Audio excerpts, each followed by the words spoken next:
I'm sure you've heard the news. Swiss cake rolls are the new kitchen craze at Rescue and Feast Kitchen.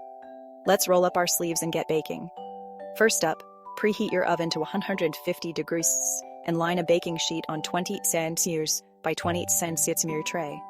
In a large bowl, whisk together 5 egg yolks, 50 grams of vegetable oil, 1 teaspoon of vanilla extract, and 50 grams of milk.